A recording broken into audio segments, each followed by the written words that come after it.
మనం ఎలా ఉన్నాము అన్నది మనం చెప్పుకోకూడదు.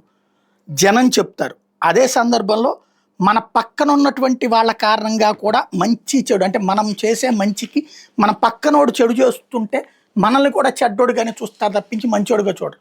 అట్లాగే మంచి అయినా సరే మన పక్కనోళ్ళు మంచిగా ఉంటే గనక అప్పుడు మనకు కూడా మంచి కనబడదు. మంచి పేరు వస్తుంది.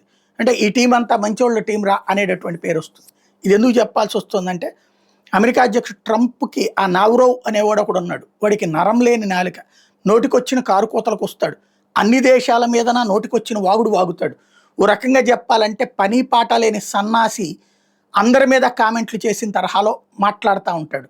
వాడి పని ఏంటయ్యా అంటే అమెరికా గొప్పది, అమెరికా అద్భుతం, అమెరికా అనంతం, దాని ముందు మిగతా వాళ్ళందరూ పిపీలకం అని భావించేటటువంటి ఓ పిపీలకంగాడు వీడు.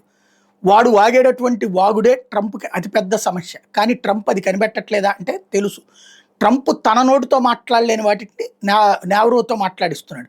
భారత్ మీద వాడు కూసిన కారు కోతలు అన్నీ ఇన్ని కాదు. ఇప్పుడు కూడా ఓ పక్కన అమెరికా నుంచినే వచ్చింది బృందం. చర్చలు ఇంతకుముందు వాణిజ్య చర్చలు లేవంటే మానేసింది భారతదేశం. అంతకుముందు పీయూష్ గోయల్ ఆధ్వర్యంలో వెళ్ళారు. ట్రంప్ చెప్పాక వదిలేసింది. చివరికి వాళ్లే సచ్చినట్టు వచ్చారు.